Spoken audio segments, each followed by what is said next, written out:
Yo, what is up, everybody? Welcome back to another episode of Halftime with Bizzy. We're going into episode 41 here. I can't believe that we're getting very close to 50, and we're almost approaching the 1 year anniversary of the podcast, which is very crazy. Just crazy is the only way I can put it. But anyways, we have our guest today, CS Tactics, and this gentleman here has amassed a crazy following in literally such a short amount of time. His whole purpose in the community is to try to serve people in doing better and analyzing gameplay and sharing his knowledge with the viewers that watch him. Teaching them smoke tutorials and retakes and all pretty much everything that you'd need to play a game of Counter-Strike seriously. He's trying to widen that whole road and make it so more people are aware of how to, do things properly in Counter-Strike and, have a one-up on your opponents. So, he has a really cool story. He has amassed over 100,000 followers in 13 months. 13 months. 100,000 plus. Crazy.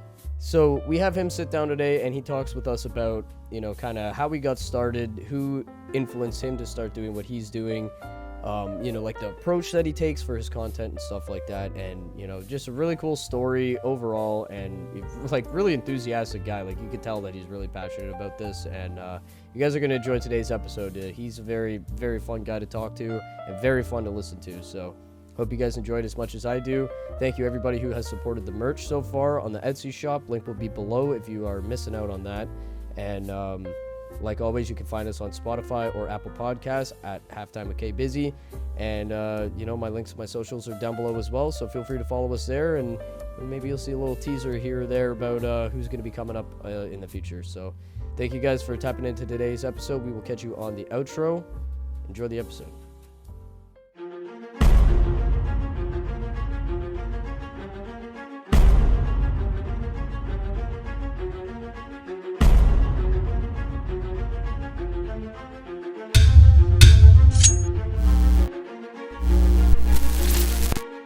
I mean, I've never done like a podcast like this, so I don't, I'm a little fresh to this realm of content. All right, cool. Well, we'll get right into it, I guess. Sounds good, yeah. Anything you think I should know beforehand? It's pretty straightforward. I mean, I sent you the questions, just pretty much just running through that and just two dudes talking about Counter-Strike. So hey, sounds good to me. Alrighty, man. So thank you again for joining me. And I like to start off with, having the guests tell me about how they got started with Counter-Strike. So let's hear the story behind that. Sure thing. No, and I appreciate you having me on. I'm loving what you're doing with the podcast. So Appreciate it. I'm excited to be here. Right on. So yeah, I mean, I started CS back in early 2014. It was right before, I guess it was right before Operation Breakout started. Okay. So super early, like it was right as the game was hitting that more like mainstream level, like more YouTubers like in like kind of the FPS space were covering it. Early on into skins, the first couple of majors had come out. So I just kind of got on like in that hype wave, I guess. And yeah, I guess I first learned about it. I used to watch Jack Frags a lot. Like I was big into Battlefield and that sort of thing. And I think the first video I saw was him playing against a cheater back in 2014. I guess not a lot has changed because there's still plenty of cheaters out there. But yeah, so I just kind of convinced my best friends at the time. Shout out to my buddy Braxton and my cousin Chandler. We all got the game together, and the rest is history. That's pretty much, we were just hooked from the start. Awesome. And was CS like one of those things? Because I talked to everybody, and it's like some people it's just like I just played it when I got home from school, no biggie, just something to do. Some people like myself, it's just I don't know what it was. It's like hook, line, and sinker reeled me right in, and I could not, like, this is the only game I've been really playing like consistently since, I don't know, 2015. Like what was it for you? Was it that sort of same thing? It just hooked you right in? And oh yeah, 100%. I mean, we all, when we all got the game, I mean, it kind of started out as just like friends playing, but I mean, from the very start, I pretty much became obsessed with improving. I had never really been too exposed to like a super like competitive shooter and that sort of thing. Like probably closest thing to that was like Black Ops 2 League play that I played like with my oh buddies. yeah, So, like the idea of like climbing climbing like the ranks in CS:GO was just so addicting to me at the start that it just, I was just immediately hooked. But I mean I've always loved FPS games. I think my dad got me into like when I was super young. Like I've been playing like the original Call of Duty, like Battlefield 1942, Oh wow, and okay. all those games. Like even though I'm only like 25, I've played a lot of like the super early FPS games on PC. I guess I guess super early would be like CS 1.6, but Yeah. those original Call of Duties, Battlefields, all that stuff. So it's always been a big part of my life. And like I don't know what it is. Like, you know, you start with Counter-Strike and you could have played FPS. Like, I've been playing FPS since I was like, fuck, I don't know, 7. I'm 25 too. But when I started playing CS, I was like, holy shit, like I suck. And not to mention the switch over from console to Yeah. PC, but like the skill gap, like you got a lot of room for improvement when you start playing CS for the most part. It's insane. I think that's part of the appeal. It's like it's like I had never played a game that had that level, like that skill ceiling, and it felt terrible at first to be so bad at it because most shooter games, like when I would first start playing them, I mean, I was pretty decent like at the start, at least like compared to other people starting out, but it was like CS was a completely different animal. So I think that's what really, really get. And now like after I've played CS for so long, going into other shooter games that are first coming out, I always find myself a little bit ahead of the curve just from all the mechanics you learn from CS, which is nice, I guess. This episode of Halftime with K Busy is brought to you in part by PriceEmpire.com. PriceEmpire.com is absolutely loaded with essential tools for any skin enthusiast. Whether it be their blog, their price comparison app, the trending deals, or your personal inventory tracker, I mean, Price Empire really has it all. PriceEmpire.com is trusted by more than 1 million users on Trustpilot to ensure everybody that it is a fair and legit website. PriceEmpire.com is linked in the description. Go step your skins game up today. Oh yeah, and like just the crossover, like I've only played, I mean I've played 1.6, I've played Source, but I started with CS:GO. That was my first introduction to the game. But you know, you look at like from CS:GO to CS2, it's changed so much, but it's still the core of the game is still so exactly the same. But I'm glad you brought up 1.6. I wanted to ask you, like, when you look back at all of, even though you haven't played them, but like, or you didn't start playing them, like 1.6 and Source and then Go and then CS2, like how cool is it to see the evolution of a game span over 25 friggin' years? Like, pretty insane. It's incredible. I mean, and it really it makes me confident as a content creator, like in CS, that it's like it's lasted this long, and I think it's gonna last just as long out in the future. It's so cool to see the evolution, and I honestly I really wish that I'd been exposed to CS 1.6 and Source way earlier because I would have loved it. I would have eaten it up even back then. But yeah, I feel like I kind of missed out on that a little. I've played a little 1.6 back in high school. We had kind of gotten around our school's like security system, so we downloaded 1.6 on a lot of like the computer lab PCs. So I've played my fair share of 1.6 like in that environment, but like the vast majority was CS:GO, for Okay. sure.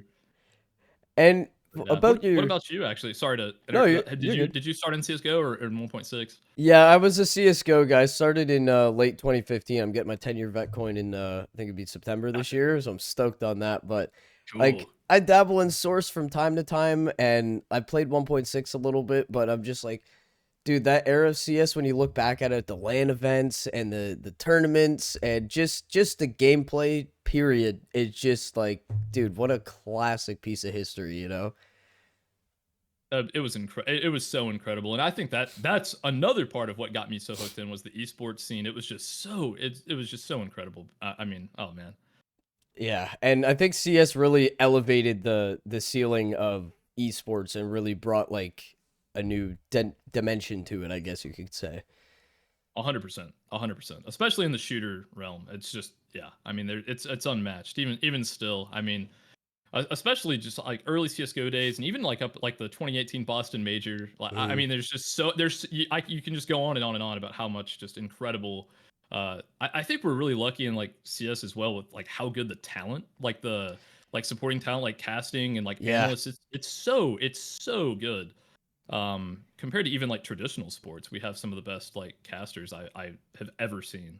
Yeah. Um, And I really like my parents, for instance. I went to the Copenhagen major almost a year ago, and oh I'm really? trying to explain to them like I'm going to meet my buddy that I've known for like 10 years almost on Counter Strike. I met him on Counter Strike. He lives in Denmark, and we're going to an arena with 16,000 people that play the game and watch the game, and it's a professional thing. Like, what the fuck are you talking about? What do you mean? And I'm like, I can't come downstairs. I got to show you on the computer. And they were like, I can't even believe this. It's so cool, and I mean that's one of the great things about Counter Strike and even just online gaming in general is how much it can just like be a social thing and like bring people together. I mean, I've made so many lifelong friends through CS. It's Oh just yeah, it's the coolest thing ever to travel and be in an arena with thousands of other people that are just as passionate about the game as you. It's just it's so amazing yeah, that how far esports have come. yeah. It's pretty amazing, man. Like, pretty sweet. So I wanted to ask you a little bit about your YouTube stuff. We'll kind of transition into that. Did you have like a figure or an inspiration of some sort that kind of pushed you to want to start doing what it is that you do, or was this just something that you were just like idea popped in your head? Okay, I'm gonna make a YouTube channel. Yeah, so I've had like probably a few inspirations like over the years. I think what really got me into wanting to get into like content creation and YouTube back in like probably 2012, 2013, I was really big into survival games like Daisy and Rust. I don't know if you were, ever into anything like that, but Yeah, yeah, I back then anybody who played Daisy was generally a pretty big fan of Frankie on PC. yeah, Who in CS a little bit of controversy with the whole B hop scandal and all yeah. that, but those videos back then were just so I just enjoyed them so much as like I was pretty young back then, but they really inspired me to like want to be a YouTuber. And so I learned like from that's what inspired me to learn how to edit, how to do like basic graphic design for like thumbnails and logos. And I learned about like good audio and just how to record. All of that like kind of stemmed from me wanting to make like Daisy and Rust like survival game videos. And then as far as inspirations go for like the CS scene, I would say like I've definitely learned all the skills wanting to do like DayZ stuff, but as far as like getting inspired, I would say I don't know if you know who Wraith is, but he was like a utility YouTuber, a little bit smaller than kind of some of the mainstream guys, but just did really awesome content, making like super like concise videos on like specific situations for utility. And I saw that and just loved his format. And that was something that I drew a lot of inspiration from early on, like full executes and like utility belts from one positions. He was a big inspiration for me. Now, luckily, I consider him a pretty good friend of mine now. Oh, right on. We talk a good bit these days. So really cool guy. And then also like you've got if you're talking about Counter Strike utility, I mean you've got to mention Nard out here. I mean he completely revolutionized like the nade side of CS. I mean any good grenade that's thrown in professional Counter Strike, that dude is going to share it. Like it's unbelievable how much of an impact he's made on the scene. And also like to go even further about Nart, I have a ton of like personal respect for him. When I was like really early on into YouTube, I had like, about 10K subs. He actually reached out to me and like just let me kind of pick his brain and gave me a bunch of like tips about kind of the behind the scenes stuff that a lot of people like I would have never like had the courage to like ask someone of his caliber. And just kind of helped me out with like sponsorship, that just all that great stuff. So I've got a ton of respect. I mean, he's a great guy. I've got a ton of respect for him in the scene. But I would say like as far as CS, I would say Nart and Wraith were my two big inspirations. But Frankie on PC was my big like content creation inspiration, I suppose, if that makes sense. Yeah, But yeah, okay. Yeah, and like to have the feeling to just be at like 10K subs, don't get me wrong, it's still a lot of subs, but in the general spotlight, not very big, but still a huge yeah, accomplishment. But to have a guy, not only a guy that's like, uh I think we could say he's a professional at what he does, and he absolutely. comes and reaches out to you and is talking to you and asking you questions like that has to feel crazy. Oh, it was incredible. I mean, he was one of the people that I had like I looked up to the most in the scene. So just to have him like come to me and just let me just ask questions was just incredible. I mean, again like I cannot thank him enough for he kind of just gave me some confidence early on. It was a big confidence booster for me and kind of he kind of helped me realize like okay, like I have something that's valuable. I have and so again all credit to him where it's due. That was amazing of him to do. So. I've never really shared that before, but Oh, if Nard's watching, that's shout out to man's Nars. a great guy for sure. And it's when you're hearing like I don't know about you, but like when you have somebody that you look up to and they're talking to you about like brainstorming and kind of just talking about how things go with YouTube and stuff like that. Like it's really like uplifting, kind of motivates you to like okay, I'm gonna keep doing this now. You know what I mean? Like Yeah. it brings something else out of you that you probably didn't even know that you had. Like it's such a good feeling. Oh, 100%. And you can learn so much from other creators as well. Like, I didn't get like as much like into his like kind of like processes and stuff. But I've talked to like Wraith a good bit. You learn so much just kind of bouncing ideas off of other creators and just kind of like hearing how they go about their like processes and just like overall workflows. It's so cool to just hear because everybody's so different. Oh There's yeah. not like this is like the least standardized job ever. Everyone has completely different methods, and so it's really cool because there's some things that I would just never think about that some people are doing, and it's pretty cool to hear. Networking's important. It very much so is 100%. So we all know that content creating is like very competitive, and there's so many people doing all of the same content, and to be the one to stand out is not easy. And it sometimes takes years and years and years and years. What are you doing different with your content that you think makes you stand out compared to other people that might be doing any type of tutorials or nade lineup videos and stuff like that? What do you think that makes it you significant compared to other people?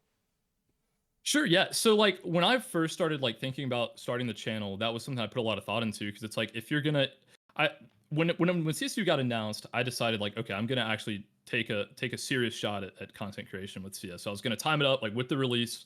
So I kind of there was some premeditation and like planning that went into that, and I put a lot of thought into like how could I stand out, like what would be like a good niche to fill in, and I was finally like I was at a point when CS2 got announced, like I felt like I was good enough to provide like legitimate tips and advice and tutorials on the game. Like I had hit level 10 global, all that stuff in CS:GO. So I felt like I had like enough credibility to be able to kind of at the very least not share something that's complete nonsense. Hmm. And I also knew that I had like the skills like to do content creation, like the editing, graphic design, all of that.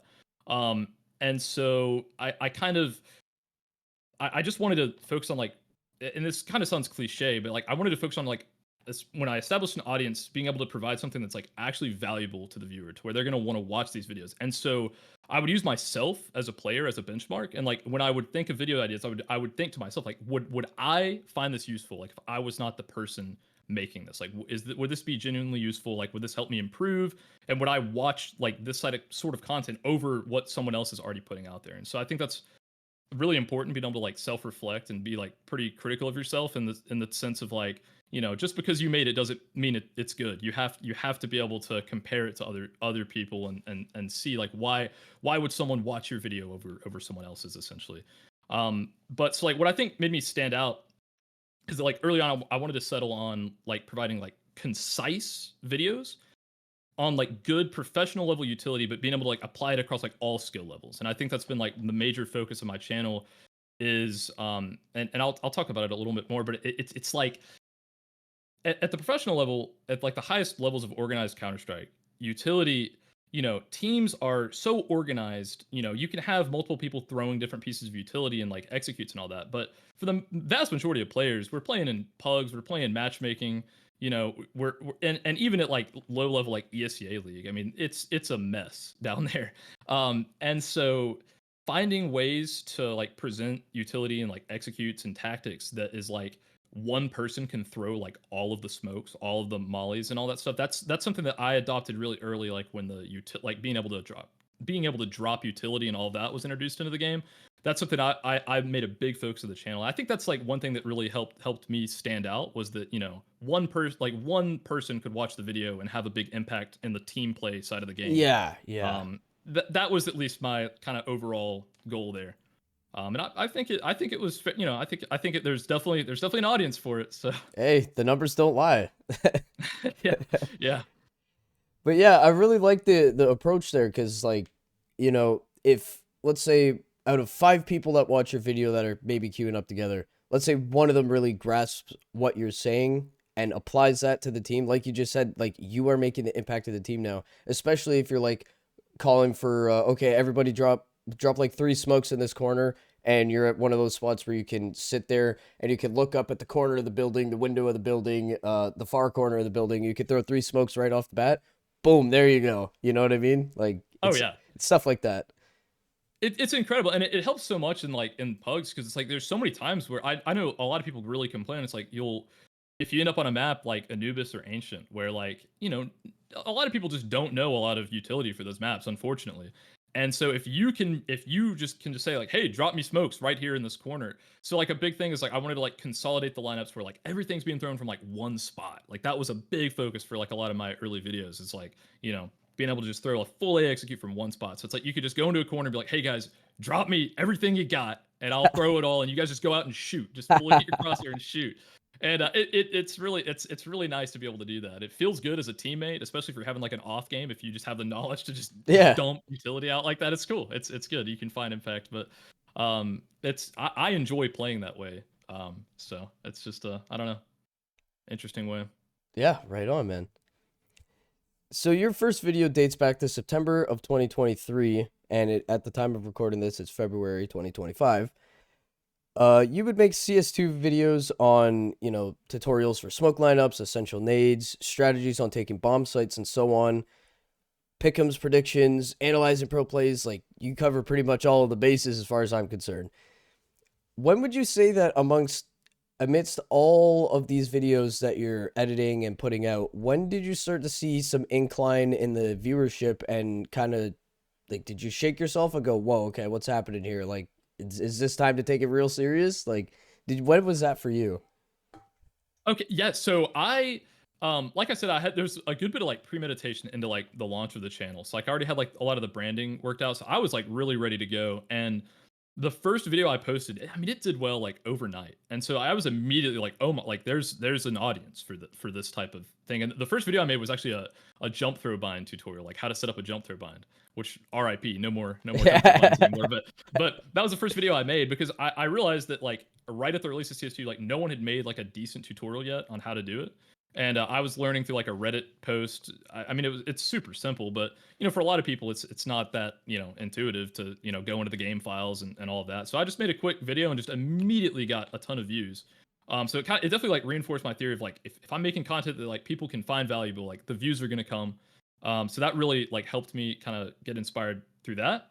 And then early on, I was also making I don't know if you remember right at the beginning of CS2, like there was a big issue with one-way smokes, like some Yes. nasty one-way smokes. And I found a lot of the like early ones, like me and my buddy CJ were like in the server like spending hours upon hours trying to find these just ridiculous one-way lineups. And so a lot of the videos like early on I would like show stuff like that off, which would get a lot of traction. But really like when I saw like a sustainable like when I saw a big uptick in just like average views was when I started to go for those, like I mentioned, like those kind of one spot utility, like, really like packaged for, kind of something focused on like a solo player that could throw a full execute, like all of that, just kind of focusing on ways to implement utility into casual play, implementing good, professional level utility, but being able to apply it across pretty much all skill levels is kind of where I saw that big uptick and like, okay, this is what people want to see. This is kind of the audience that I've built. Um, so that's kind of more or less where I learned that that was gonna be the focus. Yeah, But yeah. And I gotta say, brilliant, brilliant idea to like start your YouTube channel when CS2 was starting. Cause dude, like you were saying, the overnight thing, like a lot of people say, oh, it doesn't happen overnight. It does with CS2's launch. It really yeah, did, dude. I remember with the beta, at the time I wasn't really averaging a whole lot of people on Twitch. I would just be streaming and I would just have Counter Strike as the game I was streaming. Oh my god, people, I don't even know how they were finding me. Coming in chat, can you inspect this? Can you inspect this? Can you inspect this? Because I had the beta and a lot of people didn't. And dude, I made a couple videos and they got like one of them got like 80,000 views. I was like, what the fuck? Like you did it very correct, dude. Very, very correct. it, it's insane the amount of hype around the game early on. I mean, the channel grew. You're right. It really was like overnight. Like I realized like I think I hit 1,000 subscribers in 1 week of Oh, starting this channel, and I was like I had like unsuccessfully ran a bunch of YouTube channels in the past, like of just like making like funny moments with my friends. That's stuff that's obviously no one finds funny except my friend group, and yeah. just like immediately I was like, oh wow, like I've never seen numbers like this, and it's like I just like what, and so I really just dove in. I mean, I think for probably the first like 6 months, I posted probably the bare minimum 3 videos a week and a short every single day. Wow. Just grinding away. And there were stretches where I was posting videos every day, just go because I had so much like since I'd never I didn't have any videos. I had so much knowledge on almost every single map from utility that I just learned like over the last like few years. I was just spitting as much as I could out for CS2, and I think within like 2 months I hit 10K subs. So it really was just it just hit. It just took off. I definitely I consider myself lucky, but I also think there was a lot. I think there was a lot of like with the timing was right. It Yeah. was well timed. I had a plan, and I think it really paid off, big time. And But now you're doing it full time. and now I'm doing it full time. So Crazy. I never thought I'd be in a situation to be able to do this, but it's incredible. And I'm honestly like, I mean, I owe it all to the community. I mean, it's we just have such a cool. I love. I have so much passion for Counter Strike, and it's just I mean, you know. I wouldn't be where I am without such an awesome, community. Even when, even if Valve sometimes makes us want to pull our hair out. Oh yeah, and a Um, little more. and a little more. Yeah, yeah, yeah. But that's what the thing that I find amazing is like sometimes you go in the server and there's just shitheads and you find them on Nuke, you find them on Office, you find them everywhere, but you know Especially Office. yeah, but like there's so many shitheads, but when you can see through that and look past that, like there is so many good people in this fucking game. And I'm sure everybody could say that about every game that they're into, but Counter-Strike, I don't know, I'm so biased. Counter-Strike is so different than anything else, dude. Oh yeah. No, I agree 100%. I think yeah. It is there is toxicity, and but that's the same with every competitive shooter. Oh yeah. Um, or any competitive game in general. Like there's going to be toxicity, but I mean, I've made so many amazing friends, met so many amazing people through it that yeah, there's a little bit of bias there, but I think it's overall we have a good community, even though sometimes it does get drowned out by a little bit by by a few. But yeah. So I wanted to ask about your whole creative process when it comes to ideas for making new content or when it comes to actually, being in the server. Like, are you spending hours, like you told me that one time that you were spending hours and hours trying to do the one-way smokes, or when you're doing like certain site take videos and stuff like that, are you coming up with ideas on different and more unique like smokes and pop flashes maybe? Uh do you have like a direction going into it, or do you just randomly just start doing stuff and then okay, this is the path I'm gonna follow for this video? Yeah, so I mean, it really depends, like video to video. I think the majority of like my inspiration is drawn from just me as a player. I play like in ESEA intermediate, so we're not great, it's but mostly level 10, play and as like I IGL for my team. So there's a lot of times where we'll run into issues where we're just really struggling with like a certain site. And so I'll say, okay, like we've got to get this sorted out. And so for me to like have run into that issue, I assume other people have probably ran into similar issues. So I'll start looking. First thing I'll do is I'll start like looking in demos and watching like professional play, like how do they respond to this sort of thing. So like a lot of times I like to base most of what I'm doing on like how the pros are playing, and then I generally like to try to come up with my own way to make it easier for like a casual player, right? Because a lot of times pros are doing some crazy lineups and just stuff that isn't all that accessible to like lower skill players. I want to just kind of just be that bridge between professional Counter Strike and so sometimes like for a map like Mirage, it's like I'm not going to reinvent the wheel. There can only be so many mid window smokes. Like Yeah. it's not there. There's no use. But um for every map that's like come out new for CS2 and like any like major map change, I generally will stay up all night for the like I'll drink a ton of coffee and I will stay up all night on the update. Like for when Train came out, I stayed up for like 24 hours and I found every single piece of like utility, like every single piece of like essential utility that you would have found for like old Train. I tried to find every lineup I could, and like anything that I couldn't find, like I would like outsource to my community or just like see what other people have posted, and I definitely like I said, for existing maps, it's like you can't just get hung up on trying to have original brand new stuff every single time when Yeah. the game's been out forever, right? Yeah. I mean Mirage. is literally the same as it was in 2013. Like the only thing they've done is change like a door model. It's the same as it was in like Yeah. 2013.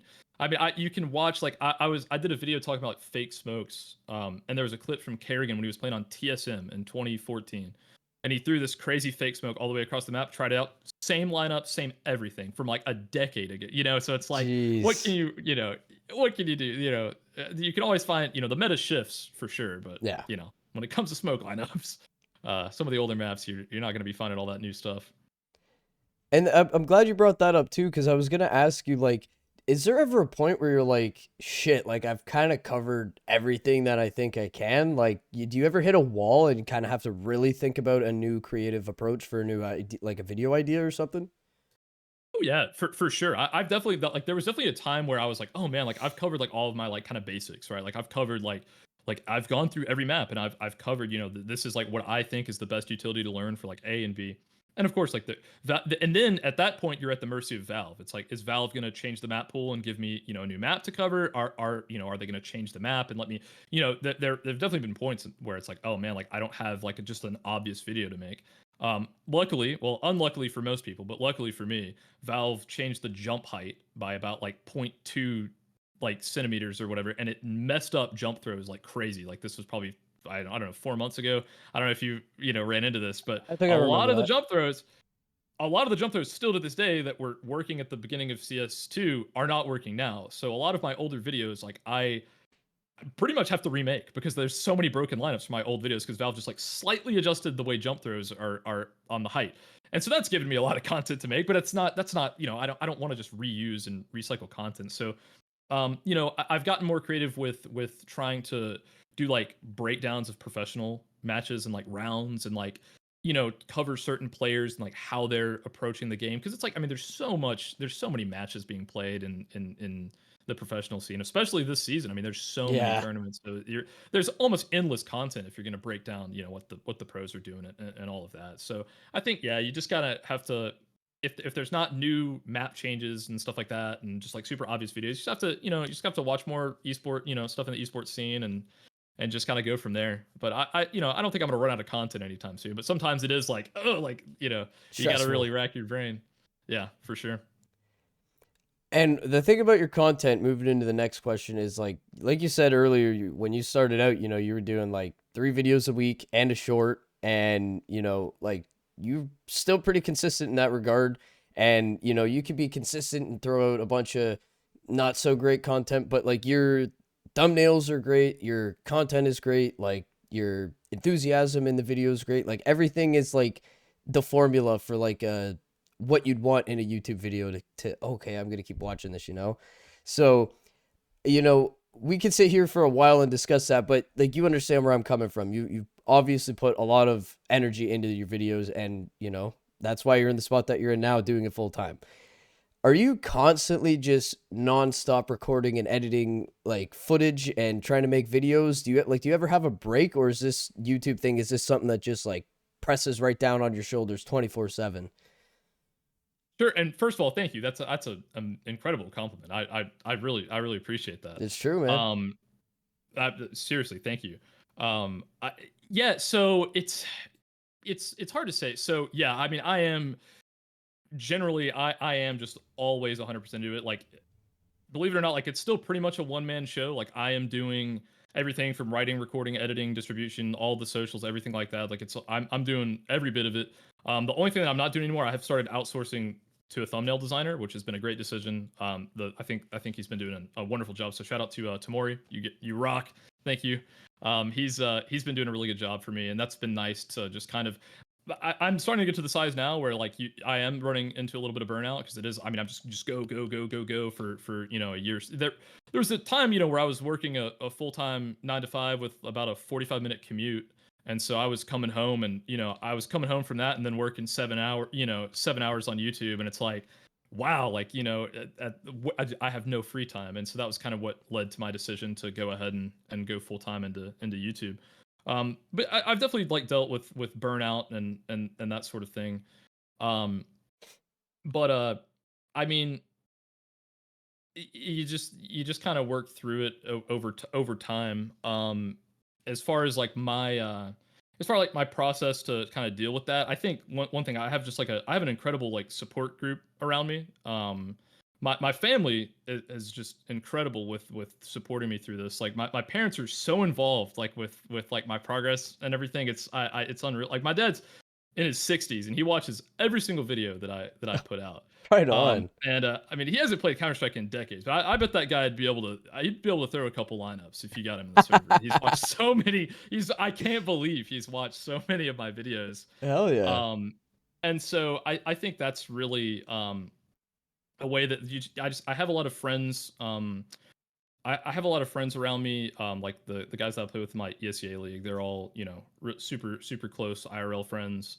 And they've always been able to give me like super valuable feedback, like honest feedback. Like I think it's so important to surround yourself around like real, genuine friends that have your best interests, as well. Because I think a lot of people that get to the point of being like, as far as like content creation, they may kind of surround themselves with like hype men or yes men and that sort of thing. Like I think it's really important to have friends around that can tell you like, hey, this is a dumb idea, or like, I disagree. I Yes. think you're wrong here. And so I shout out to all of my guys on my ESA team, because I bounce ideas off them all the time, and it'll just say like, hey, like what do you think about this? And it's very valuable to me that I have friends that are like, that will just Be that will just honest. genuinely tell me like, hey, like I don't think you're right here, man. And that's amazing. That's that you need friends like that. Everyone needs friends like that. Um, but but yeah, I guess that pretty. I don't. I may have gone off topic a little bit there, but You're all that's good. You're all good. yeah. But yeah, having a good friend like that involved, or good friends rather involved, it's so easy. I'm so in my head about shit all the time. And, sometimes I'll be like, oh, I think I'm going to do this. Oh, I think I'm going to do that. And if you have a bunch of people that are like, oh, yeah, man, that'd be sick, and it really, it's not that, maybe it's not a shitty idea, but it's not an idea that would do well. So it's like, like be honest with you. I'm not going to take offense. If you think it's not Mhm. going to do good, then just tell me that. And then I'll just redirect myself, It's so important to Yeah. have people like that, or else you just, if people say yes to everything you say just because they like you and they don't want to hurt your feelings or something, you're going to do a bunch of stuff that people's not going to watch. And that's taking time up from stuff that people will watch if you produce it. You know what I mean? 100%. 100% agree. And it's a lot of times that's on you as a person too, to be able to take that criticism without being too like getting offended, because then Yeah. people will be afraid to give you that sort of criticism. So you have to be able to be receptive to that sort of thing. That's something I've tried to really work on, because I mean you can get so much value out of just being able to, if you're worried about something, if you can ask a friend and know they're giving you honest feedback, and that's it's huge. Yeah, for It's sure. huge. Um, but yeah. So before you started your journey on YouTube, I kind of wanted to touch base on your goals. Like, did you have any goals then? Like, do you have anything that you wanted? Okay, I want to do this. I want to do this. I want to do this. And if so, how has that changed now? And maybe what are your goals now compared to when you started?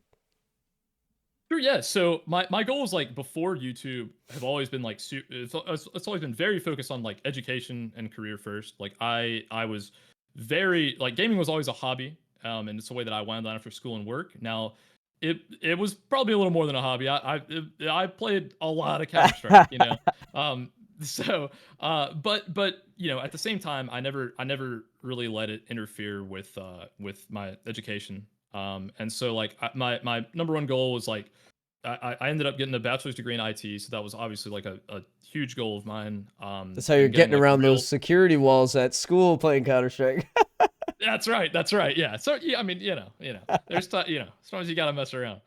Um, but yeah, so like my goals were definitely just like graduating college with the degree that I wanted and getting a job in the field, and I fulfilled those goals. But once the YouTube channel, like once I got a taste of success, my goals were like completely shifted. I was like, okay, this is like I'm gonna, I set tons of goals through YouTube, and one of them was I wanted to hit 100K subs within a year, and I did it in 13 months. So I Insane. consider that close enough. So that was a pretty good accomplishment. Like Um, think of 100,000 people. You're sitting on a stage, and there's 100,000 people in front of you in 13 fucking months, dude. That is I know crazy. it's unbelievable. I still, it's still hard for me to believe that it that it really happened. Because to me, I'm still just a goofy dude. It's like I can't believe, I Like, just you can't guys are believe, watching that me? Like, I know, yeah, it feels crazy. It's like, what? This is insane. Um, but yeah, like getting recognized in game, it's like it's still like I'm still like that's just unbelievable. Um, but no, it's amazing.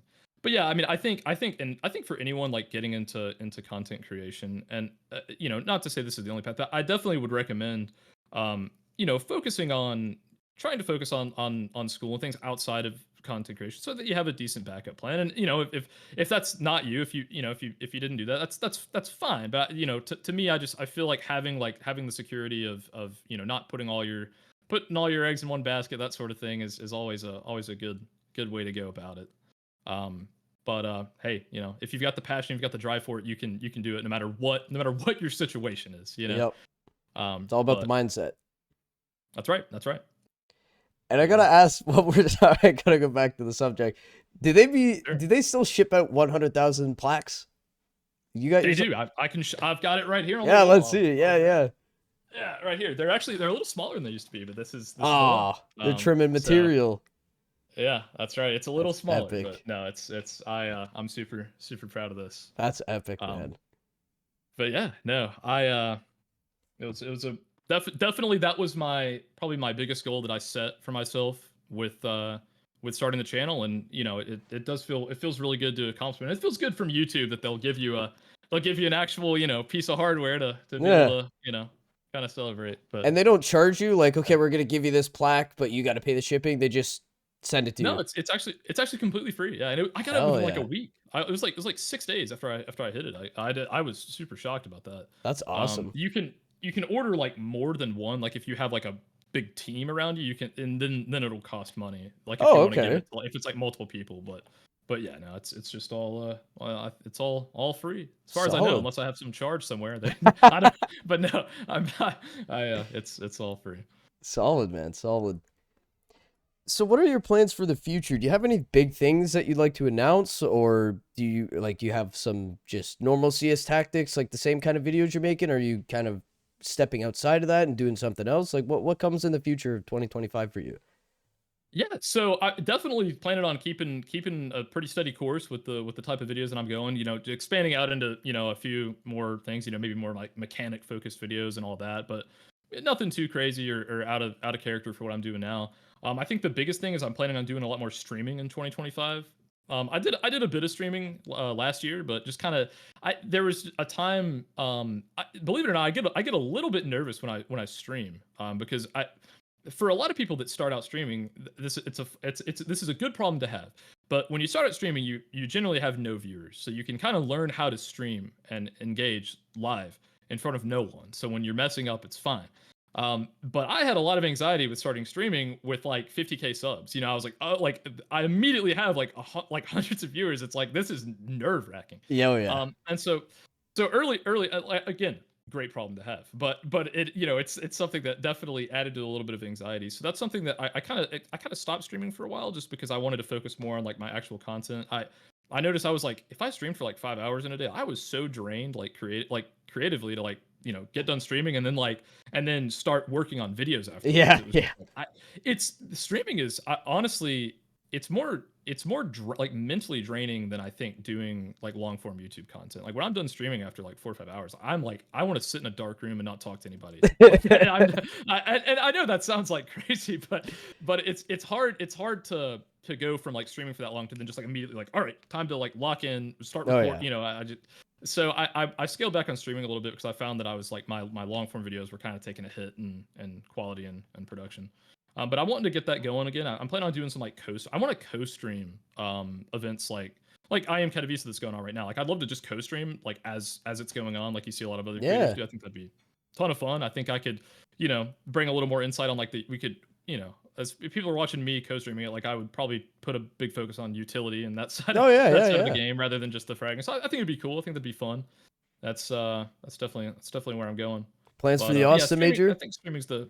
Uh, I'm definitely going to the Austin major. Yeah, like my whole my whole CS team. It's pretty cool. Like the guys that I've played with the same ESEA League team for I guess like almost 8 years now, and we are all IRL friends. Like four of us all live in the same town, so like we we could just like get together and just like hang out like any. So I think it's pretty unique for like like league play. Yeah, yeah. Like we have that many people close by that are decent at the game. So we're all planning on flying out together. And I think I mentioned Wraith, who was one of the guys I looked at. I think we're gonna meet him out there, and that's Oh, gonna hell be. yeah. I'm so excited. Are you going to the Austin Major? Absolutely. Hell Absolutely. yeah, man! Hit me up. We should at the very least meet up. I know like every NA content creator is gonna surely be out Dude, there. So there's we so gotta. many people from Twitter going to be there. It's going to be Oh, I know. It's crazy. unreal. What what I'm so stoked. what team are you rooting for? Oh man, I mean at this point, it's like our NA teams are oh, they're falling apart. Yeah, I yeah. think naturally Liquid is who I would want to win Okay. it. I've Okay. always been a big Liquid guy. But they're kind of less NA, year after year they're getting less and less NA. But I would enjoy seeing FaZe win it with the Liege. I love it. I love it. That huge fan of the Liege. So I think that would probably be like my top two picks. Nico was I was a huge Nico fan. I still am a huge Nico fan, but I don't know. I don't know about rooting for Falcons. I mean Yeah, I come like on. it's just I'm not gonna say I want the Falcons to. I'm not gonna say I want them to win the major, but I want Nico to lift a major trophy. So Yes. I don't think I'd be too upset. I Um, just feel like for him, like he's still got so much left in him, and I don't know, the Falcons haven't really showed us much other than this is the team you come to play and die with because we don't do yeah, anything really. they're cursed. They're absolutely cursed. I don't know what it's gonna take. It's still early, and I think the heroic core was very good. And I think like basically you take that heroic core that they bought out, you're getting upgrades in Nico. I mean, I would say Nico is definitely an upgrade to Nerds. It's not like a one for one replacement, but like Nico's definitely an upgrade over Nerds. And although I mean Nerds is looking incredible, so I don't mean that's like Yeah. Nerds isn't. But Nico's Nico at like the end of the day. uh, yeah, oh, 100%. And Magisk, I think, has the potential to be a better anchor than Shush. So, like, overall, it's like you have like a top 8 team that made, a deep, a playoff run at the last major, and you're upgrading 2 out of the 5 pieces. Like, it on paper, this Falcons roster should be pretty solid, but not looking so hot after the first couple Yeah. of showing. So, I don't know. I don't know what to expect out of there, but I could talk CS, the esports scene all day. Oh yeah. Yeah. Well, man, that's pretty much all I have for you. So again, I appreciate you taking the time to do this, and thank you very much. To end the episodes of the show, I kind of like to throw the mic over to the guests and let them close out by sharing anything they like. If we miss something that maybe you wanted to cover, if there's any more shout outs or any tips or anything at all, floor is yours. Feel free to let the people know something before we head out. Sure thing. I mean, I guess honestly, like, probably the last thing I'd want to do is just kind of give like one last shout out to like all the CS channels that kind of inspire me to keep like pushing myself to put out like high quality content. I think like obviously I've already spoke about Nart and Wraith. I think Wilson CS2 is an incredible content creator, and like every video that he puts out, I learn, I learn a lot not only about the game but just like his style. It's something that like the quality that he puts out always pushes me to try to up my game as well. I think Austin CS is an incredible channel. Like, there's so many like great creators out there, and when I watch them, it makes me strive to up my quality and to better myself. And I hope that by me doing that and me trying to bring that sort of level, that it also brings other creators and makes them want to push themselves. And I because overall, I just want to see good Counter-Strike being played. I love the game, and if the content creators are up in their game, everyone's going to benefit from it. So I just think that's something that like I always really like. It's not a competition. I think we're all on the same team, I guess, is kind of the way I look at it. But that's really what I'd I really, we have so many great content creators out there right now, so I always enjoy just kind of giving them shout outs where I can. All right, guys, and that wraps it up, man. Solid dude with a solid story, and just has a drive and a work ethic like not many people have, especially as well, he's not a smaller creator anymore, but when he was a smaller creator, he still had the same type of passion and work ethic then as he does now. And I don't know, the proof is in the pudding, if you ask me. When you have a person like that that's that dedicated, and sticks with it, you know, consistency and, you know, quality over quantity, you get a guy like CS Tactics who's just, you know, at the beginning of flourishing and continuing a successful run in his content creation journey now that he's doing it full time in just, you know, again, 13 months. It's crazy. Thank you guys all for tapping in. Make sure you're liking, commenting, and subscribing. You know, we're slowly approaching 500 subs here. It ain't no 100,000, but shit, I'm happy about it. I'm thankful for it. So thank you everybody who has subscribed here so far, and thank you for everybody that follows me on you know, on the Spotify too. I noticed that we're getting a little bit more followers there, which is really nice too. You know, people are also following on my main and my podcast Twitter accounts too. So, you know, the love is being shared all around on my YouTube, on my Twitch, on my Twitter, on my podcast, everything, dude. So I can't thank you guys enough.